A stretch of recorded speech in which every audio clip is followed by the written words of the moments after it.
Hola compañeros, yo les hablaré acerca de las complicaciones quirúrgicas durante el embarazo. Bueno, para iniciar les hablaré acerca de lo que es el abdomen agudo. Este se va a encontrar en un conjunto de patologías de origen abdominal. Su síntoma cardinal es el dolor y la mayoría de las veces su tratamiento suele ser quirúrgico. En este va a haber un dolor visceral abdominal. Este dolor se va a localizar la mayoría de las veces en la región epigástrica, periumbilical o hipogástrica, por lo que no va a poder localizarse en una región abdominal específica. El dolor de origen visceral está producido por isquemia, estiramiento, distensión de vísceras o por una constricción peristáltica del músculo liso. Por otra parte, el dolor parietal es básico para identificar el sitio exacto del órgano afectado, pero este requiere de un tiempo de evolución de la patología abdominal para poder ser localizado. Respecto al diagnóstico, es importante aquí tener en cuenta lo que es la historia clínica y la exploración física, pues el análisis de la historia clínica va a ser un procedimiento que nos va a dar bastantes oportunidades diagnósticas. En este es importante tener en cuenta la evolución del dolor abdominal, ya sea que si este fue de un comienzo súbito o gradual. También es importante establecer si hay algunas condiciones agravantes o que nos condicionen algún alivio. También si los síntomas o los signos se agregan o se exacerban ante ya sea un movimiento o la misma respiración. Respecto a la exploración física, esta es seguida de lo que es la historia clínica y en este es importante dejar al último lo que es la palpación abdominal, pues esta va a despertar dolor y la paciente puede tener una postura a la defensiva con nosotros, lo cual nos propiciaría a llevar a un diagnóstico erróneo. Bueno, el abdomen agudo en la embarazada tiene una incidencia de 1 en 500 o 635 embarazos. Aquí es importante tener en cuenta la evolución del embarazo y saber cuánto tiempo lleva la madre con este para saber qué estudios de laboratorio se deben realizar en base a la sospecha clínica y siempre y cuando considerando el riesgo-beneficio tanto de la madre como de su bebé. Este producto de la gestación también debe ser tomado en cuenta cuando se establece el plan diagnóstico y terapéutico. Se recomienda que en el segundo trimestre se lleven a cabo lo que son las intervenciones quirúrgicas, ya que en este hay una menor restricción del campo quirúrgico para el útero. También en este va a haber menos riesgos de pérdidas fetales y también hay una menor teratogenicidad a los medicamentos. Es importante tener en cuenta que las enfermedades quirúrgicas durante el embarazo suelen ser similares, solo que se va a alterar la interpretación de algunos signos clínicos que se consideran patognomónicos de ciertas patologías. Y bueno, es importante hacer diagnóstico diferencial, ya que la mayoría de las veces las causas del dolor abdominal suelen ser obstétricas. Este diagnóstico diferencial se va a llevar a cabo depende del trimestre en el que se encuentre la embarazada. En el primer trimestre, los diagnósticos que más se pueden presentar o las patologías suelen ser los abortos o los embarazos ectópicos. En el segundo y en el tercer trimestre podemos encontrarnos con una amenaza de parto pretérmino, una coriamnionitis, un síndrome de Gel o una ruptura uterina. Y bueno, ya para hacer un diagnóstico diferencial según la localización del dolor, si el dolor se encuentra difuso, nos puede llevar a pensar en una peritonitis, un aneurisma abdominal roto, una gastroenteritis, una apendicitis temprana, una obstrucción intestinal y una enfermedad inflamatoria intestinal. Por otro lado, si el dolor se encuentra en el cuadrante superior derecho, nos va a hablar acerca de una colecistitis, una coledocolitiasis, una colangitis, una preeclampsia, síndrome de HELP y una fractura costal. Si el dolor se encuentra predominantemente en el cuadrante superior izquierdo, nos puede llegar a pensar en una pancreatitis, una úlcera péptica perforada, una rotura esplénica, nefrolitiasis o alguna fractura costal. Si el dolor se encuentra en el cuadrante inferior derecho, nos puede llevar a pensar en una apendicitis, una ruptura del divertículo de Mecker, una masa anexial, incluso un embarazo ectópico. Y ya por último, si el dolor se encuentra en el cuadrante inferior izquierdo, nos puede llevar a pensar en una diverticulitis, una infección urinaria, un embarazo ectópico, una nefrolitiasis o una ruptura uterina. Bueno, y ya para iniciar, la apendicitis aguda va a ser la inflamación repentina del apéndice secal. Esta es la causa más frecuente de abdomen agudo en las embarazadas y se va a presentar en 2 casos por cada 1000 embarazos. Va a predominar en las primigestas y se va a presentar más frecuente en el segundo trimestre del embarazo. Esta se va a producir después de la obstrucción de la luz apendicular. Y bueno, en el embarazo se va a modificar su interpretación clínica, ya que el crecimiento uterino va a desplazar las estructuras de su lugar habitual, por lo que el punto de McBurney no podrá ser una referencia.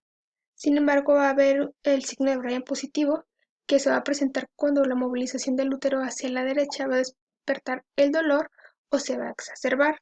El diagnóstico va a ser en su totalidad clínico y pues en este se va a requerir una cirugía inmediata. Algunas de las complicaciones se pueden deber a la necrosis o a una perforación apendicular, ya que va a despertar una respuesta inflamatoria peritoneal, puede haber un absceso abdominal o incluso puede haber sepsis. Bueno, y respecto a la colecistitis aguda, esta es la inflamación de la vesícula biliar. En el 90% de los casos va a ser causada por la presencia de cálculos biliares que van a obstruir el conducto cístico. Esta es la segunda causa de abdomen agudo durante el embarazo. Respecto a su fisiopatología, va a haber una secreción biliar acumulada en la vesícula, quedando atrapada, lo que va a producir deshidratación de esta y pues va a haber una concentración de su secreción, por lo que va a irritar la pared y va a aumentar la presión en la vesícula al quedar obstruido el vaciamiento. En el embarazo, pues el simple hecho del embarazo va a llevarnos a cambios fisiológicos. Algunos de estos cambios van a ocasionar alteraciones en lo que es la progesterona. Esta va a relajar las paredes de la vesícula biliar y sus conductos, por lo que va a ocasionar una disminución en su proceso de vaciamiento.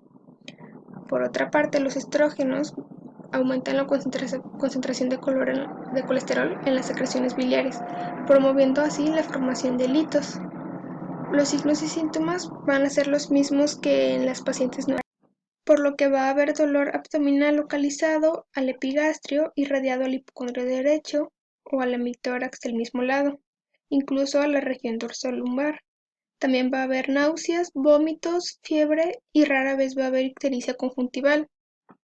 Esta patología puede ser litiásica o alitiásica. La exploración física siempre nos va a reportar datos de irritación peritoneal. El estudio confirmatorio se va a establecer por medio de un ecosonograma abdominal. Y bueno, ya el tratamiento se va a establecer en forma prioritaria manteniendo lo que es el estado de hidratación, ayuno e incluso la administración de analgésicos.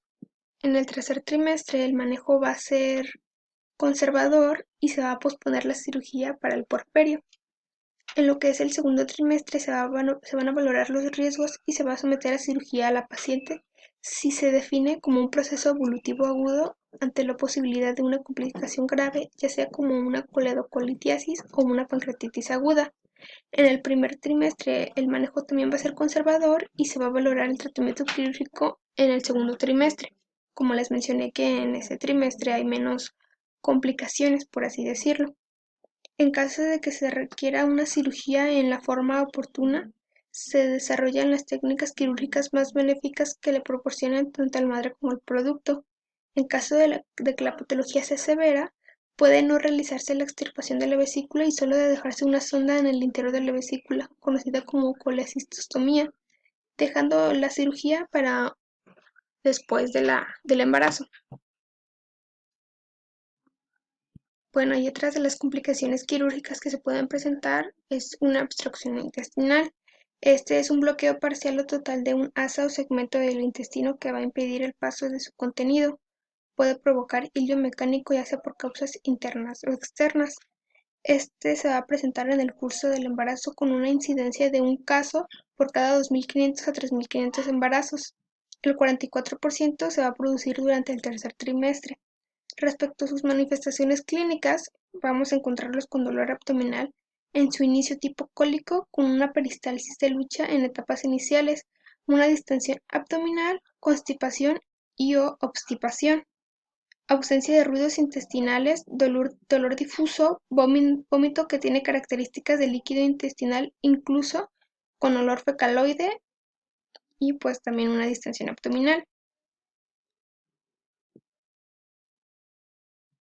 Bueno, respecto a su etiología es muy variada, puede ser por hernias, adherencias posoperatorias, impactación fecal, por procesos granulomatosos, invaginación intestinal, cuerpos extraños y parasitosis intestinal. Este proceso causal de la obstrucción ocasiona un bloqueo del suministro de sangre al intestino, lo que va a provocar una infección peritoneal. Se sabe que las pacientes que tienen algún antecedente quirúrgico abdominal durante el embarazo puede llevar a un proceso evolutivo de obstrucción intestinal. Para llegar a su diagnóstico se utiliza lo que es la radiografía simple, que nos aportará datos de grandes cantidades de gas y niveles hidroaéreos. Es importante aquí en la radiografía que se va a hacer una protección fetal y ya para el tratamiento es quirúrgico, se va a quitar la parte o el segmento del intestino afectado por medio de colostomía. Y pues estos pacientes tienen una mortalidad materna del 6 al 20% y una mortalidad fetal de hasta el 26%. Y bueno, también puede haber tumores ováricos durante el embarazo. En su mayoría son quísticos y rara vez sólidos. Si estos provocan signos o síntomas de abdomen agudo, deben intervenirse quirúrgicamente hasta el segundo trimestre y generalmente cuando son quísticos remiten espontáneamente. Bueno, y ya otra patología es la pancreatitis aguda. Esta se presenta en 3 de cada 10.000 embarazos. En el puerperio se eleva hasta 9 casos por cada 10.000 nacimientos. Del 85 al 90% corresponden a cuadros de pancreatitis leve. Esta se debe a la inflamación pancreática aguda. Esta se inicia por la activación del tripsinógeno pancreático seguida por la autodigestión. Pero durante el embarazo, pues la condición predisponente es casi siempre la colelitiasis. El diagnóstico en las pacientes grávidas con pancreatitis van a referir dolor epigástrico constante y severo. Con frecuencia se va a irradiar hacia la espalda y va a ser exacerbado por la ingestión de algunos alimentos. También puede ir acompañado algunas ocasiones por náuseas, vómitos y distensión abdominal. También puede presentarse fiebre de bajo grado, taquicardia e hipotensión ortostática. El diagnóstico, pues, se efectúa con niveles séricos de amilasa y lipasa, y el ultrasonido también nos puede mostrar un crecimiento del páncreas, líquido peritoneal y formación de abscesos. Respecto al tratamiento, es médico, incluye ayuno, reposición de líquidos y electrolitos, analgésicos parenterales, y ya la exploración quirúrgica se va a reservar para las pacientes que tengan un absceso pancreático o pancreatitis hemorrágica grave. Respecto a su pronóstico, pues alguna de sus complicaciones es que estos pacientes pueden llegar a tener un parto pretérmino. Bueno, y ya la última patología es un trauma abdominal, ya que las mujeres embarazadas pueden sufrir cualquier tipo de traumatismo, ya sea cerrado o penetrante. Esto puede producir una lesión en un grado leve, moderado o severo. Durante el primer trimestre, el producto difícilmente va a ser dañado, pero ya en el segundo y tercero, el útero se va a encontrar expuesto y ya puede haber impactos en forma directa sobre la estructura anatómica de lo que es el feto.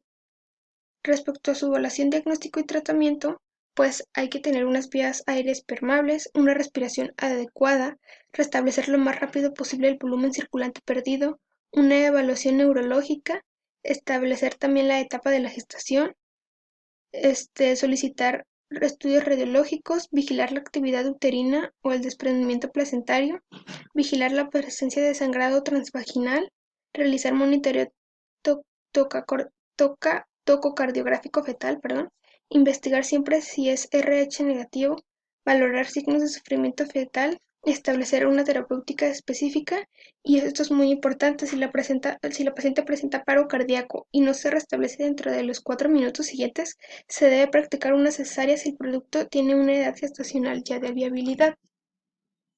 Y pues esto sería